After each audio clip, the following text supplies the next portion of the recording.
আমাদের ইয়াং ইন্ডিয়ার একটা আজব সমস্যার অদ্ভুত সলিউশন নিয়ে দেশের রাজধানী দিল্লি থেকে আসছেন জেনজি আইডিয়াবাজ বংশ আর বৈভব।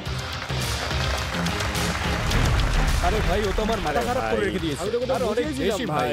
আরে ভ্যালিডেশনের চক্করে আমার মাথা খারাপ হয়ে গেছে। বললাম ব্যালেন্স শিটটার বাবা হিসাব চাইছে, ওটার আমি কি করব? ভাই আমি তো বোঝাচ্ছি। আরে একটা আসবে একটা যাবে। গরিব হয়ে গেছি, আমার ওয়ালেট অ্যাকাউন্ট ব্যালেন্স মাইনাসে আছে ভাই। আরে ভাই আরে ভাই, এখানে তো বড় বড় লোকেরা বসে আছে রে, বলে দে। টাইটেন্স, আমার ব্রেকআপ হয়ে গেছে এমন একটা টক্সিক গার্লফ্রেন্ডের সাথে, যেটা ওয়ান্স আপন আ টাইম সবার লাইফেই থাকে। আর আই এম প্রিটি শিওর আপনাদের সবার লাইফেই হবে। ভাই এনাদের জীবনে তো ফর শিওর হবেই। জানেন কার কথা বলছি? সেই 300 টাকার দামি কফি। ভাই এই মেয়েটা আমাকে এতটাই ড্রেন করেছে না, ফাইন্যান্সিয়ালি, ইমোশনালি, মেন্টালি, সব দিক থেকেই। যখনই দেখা করতে যাব, কখনো গিল্ড ট্রিপ, কখনো ব্যাংক ট্রিপ। ভাই আমরা কখনো লাইফে এত ট্রিপে গেছি? একদমই না। আর যতবারই যাব না কেন ভুলই নাম নেয়। একবার ঠিক আছে, দুবার ঠিক আছে, কিউট হওয়ার চেষ্টা করছে, তাই বলে বারবার ডাজন্ট মেক সেন্স। অ্যান্ড বলতে গেলে অনেস্টলি বলছি, আমি একজন শ্যালো পারসন। আমি ওর প্রেমে পড়ে গেছিলাম কারণ ওকে দেখতে সুন্দরও ছিল, ঠিক আছে, আর ওর অ্যাম্বিয়েন্সও ভালো ছিল, আর ওর সাথে থেকে লোকে আমাকে ভ্যালিডেশন দিত। ভাই আমি তোকে একই কথা ঠিক কতবার বুঝিয়েছি বলতো? এখন রিয়েলাইজ হয়ে গেছে, ঠিক আছে, ও একদম ওর প্লেলিস্টের মতন মিড। কি ছিল? মিড। কি ছিল? মিড। আর things are changing, man. I've moved on. I found someone else, someone better. আচ্ছা, নামটা তো এবার বলে দে। It's called Coffee Coffee.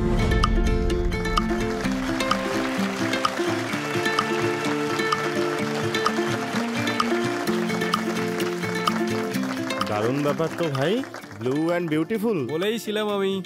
R titans জানেন কি, এর মধ্যে অনেকগুলো ভালো কোয়ালিটিস আছে। প্রথমত, এ আমার নাম কখনো ভুল বলে না, সবসময় আমাকে ঠিক নামে ডাকে।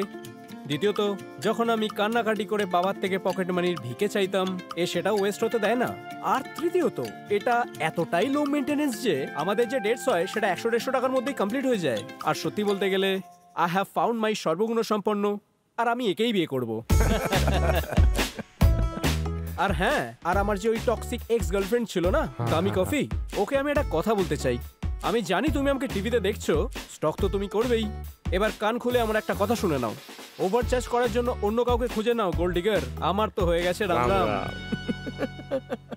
সো হাই টাইটেন্স, কিছু এইভাবেই আমাদেরও ব্রেকআপ হলো 2023-এ এই 300-400 টাকার দামি কফির জন্য। তারপর কি, সামান্য 3 লাখ টাকা আর 1 চামচ কনফিডেন্স নিয়ে খুলে দিলাম একটা দোকান। আজ অবধি সমস্ত গ্রোথ অর্গানিক হচ্ছে। আমরা 2 লাখেরও বেশি কফি সেল করেছি, 1 কোটি টাকার বেশি রেভিনিউ করে ফেলেছি। আর আমাদের দিল্লি এনসিআর এর মধ্যে টোটাল 6টা আউটলেট আছে। তো আপনারা কি আমাদের সাথে ডিল করতে চাইবেন এই জেনজি কফি মুভমেন্টকে নেশন ওয়াইড নিয়ে যাওয়ার জন্য? And for that we are asking 1.5 CR in exchange of 10% of equity. Thank you. আমার মনে হয় কফি বলতে নেই, কফি খাওয়াতে হয়। তো যতক্ষণ আপনি আপনাদের কফিটা খাওয়াবেন না, ততক্ষণ টাইটেন্স ডিসাইড করতে পারবে না। যতক্ষণ আপনাদের কফি তৈরি হচ্ছে, উই ক্যান স্টার্ট। সবার প্রথমে আইডিয়া বাজে আপনাদের দুজনকে স্বাগত। Thank you so much. আর আপনাদের পিচ তো ভীষণ মজার ছিল। Thank you so much. Coffee তো সব জায়গাতেই পাওয়া যায়, আপনাদের কফিতে কি বিশেষত্ব আছে, আর আপনাদের এই আইডিয়া কি করে এলো? স্যার, যদি আমরা আইডিয়ার কথা বলি, তো স্যার আমি ছোটবেলার বন্ধু, আর আমরা শুরু থেকেই একটু আলাদা ছিলাম। আমাদের দুজনে এটাই সবসময় ছিল যে টাকা রোজগার করতে হবে, আর বাকি সবার থেকে আমরা আলাদা থাকতাম। তাই স্টার্টিং থেকেই আমরা ছোটোখাটো কিছু ব্যবসা শুরু করে দিয়েছিলাম। আমি মোবাইলের জিনিসপত্র বিক্রি করতাম, ও ডিজাইনের কাজ করতো, আর আমরা কিছু এজেন্সি চালাতাম। তো ওই সমস্ত কাজ চলাকালীন আমরা অ্যাকচুয়ালি আমাদের যে মিটিংগুলো হতো, আমরা স্টুডেন্টই ছিলাম, আমাদের অফিস ছিল না, আমরা ওই বড় বড় ক্যাফেগুলোতে গিয়ে বসে মিটিং করতাম। একটা সময়ের পর যখন টাকা শেষ হয়ে গেল, তখন রিয়েলাইজ হলো যে আমরা 300-400 টাকা তো দিয়ে দিচ্ছি। এক সেকেন্ড, যতক্ষণে টাকা শেষ হয় আমরা ততক্ষণ অনেক বড় কফি অ্যাডিক্টেড হয়ে যাই। অ্যান্ড আমাদের ওই ইনস্ট্যান্ট কফি, বাড়ির কফি ভালো লাগতো না। তাই আমরা এই কারণে ভাবলাম যে এটার এত দাম কেন, আমরা কেন ফালতু 300 টাকা, 350 টাকা, 400 টাকা পে করছি ওই 1 কাপের জন্য। কিন্তু আমাদের এটা রিয়েলাইজ হলো যে এটা শুধু কফিরই দাম নয়, এটা ওই থার্ড স্পেসেরও প্রাইস। যেটা ওই ক্যাফে আমাদের জন্য ক্রিয়েট করে। কিন্তু ততদিনের মধ্যে আমরা পুরোপুরি কফির প্রেমে পড়ে যাই। তখন আমাদের মাথায় এই আইডিয়া এলো, এমন একটা কফি চেন বানানো যাক যেটা কিনা কাস্টমারকে শুধু কফির জন্য চার্জ করবে, কোনো অ্যাম্বিয়েন্সের জন্য নয়। বৈভব, আমাকে সবার প্রথমে এটা বলো, তোমাদের একটা আউটলেট সেট আপ করতে কত খরচ পড়ে? তোমাদের পার আউটলেটে রেভিনিউ কত? আর তোমাদের পার আউটলেটের মার্জিন কত? আমাদের বিজনেস মডেল খুবই অন্যরকম। We either open kiosk or QSR. আমাদের 100 স্কোয়ার ফিট থেকে 200 স্কোয়ার ফিটের মতো জায়গার প্রয়োজন। And the cost to set up vary from, আমরা যদি কিওস খুলি, so that varies from 3-4 lakhs on the upper hand. আমাদের কিছু একটা ভালো কিউএসআর খুললে, রেন্টাল এবং অনুষঙ্গিক ইনক্লুড করলে তার টোটাল কস্ট অ্যারাউন্ড ওই 7 লাখের আশপাশে চলে যায়। Sir revenue on an average এখন আমরা মান্থলি যে এমআরআর এ চলছি সেটা এখন 8 থেকে 10 লাখ। স্যার পার আউটলেট না নাকি কম্বাইন্ড? Overall sir. তো কোনো আউটলেট 3 থেকে 3.5 লাখ টাকাতেও হয়, কোনো আউটলেট 1.5 লাখ টাকাতেও হয়। সো অন অ্যান অ্যাভারেজ আমাদের প্রায় 1.7 lakhs রেভিনিউ হয় একটা আউটলেট থেকে।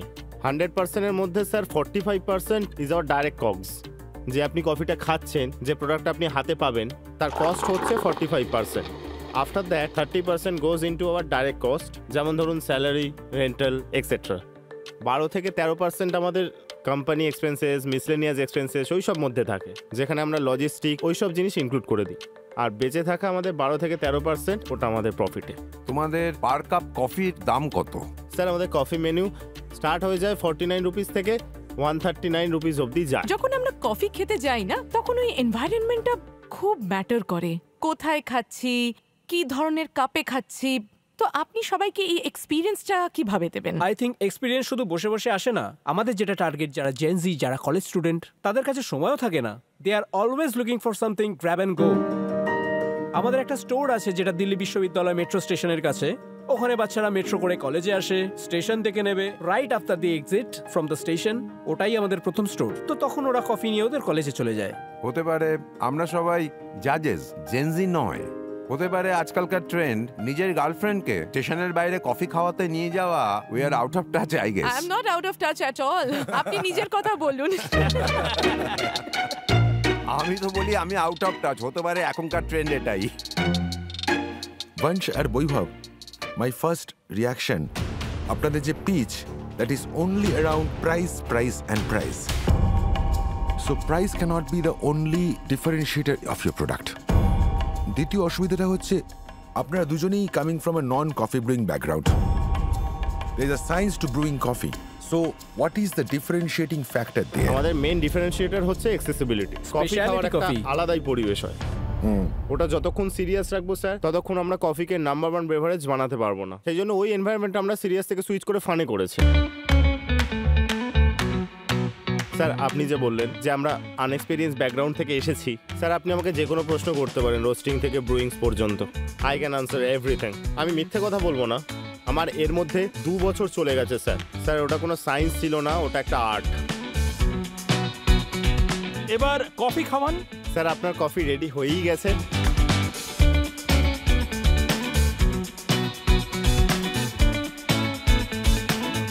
I've got the cup that says hot girl latte. Thank you, I like that. কিন্তু এই যে আইডিয়াটা যে জেন জি কে টার্গেট করতে হবে ওদের থিঙ্কিং এ, ওদের ইনস্টাগ্রামেবল লাইফে, প্রাইস পয়েন্ট ভেবে, I think there is some point there. তো ম্যাম প্রথম লুক থেকে এবং প্রথম সিপ থেকে একটু তো থট চেঞ্জ হয়েছে। আপনার কাপে কি লেখা আছে? পুকি কফি। সেই জন্য আমার তো মনে হলো এটা আবার কি লেখা। আপনাকে হ্যাশট্যাগস ফলো করতে হবে। What have you gotten in your cup? আমারটা তো হট গার্ল আছে, without girl. That is selected for you. Yeah, আপনাকে বেছে বেছে দিয়েছে ওটা। তো স্যার এটা জেনজিদেরই ভাষা, তো আমরা জেনজিদেরকেই জিজ্ঞেস করতে পারি। Let's go to the market with this question. তো অডিয়েন্স, আপনাদের কাছে আপনাদের ভোটিং প্যাড আছে, আর আপনাদের ভোটিং প্যাড থেকে আমাদের জানান এই প্রোডাক্ট আপনারা নিতে চান কিনা।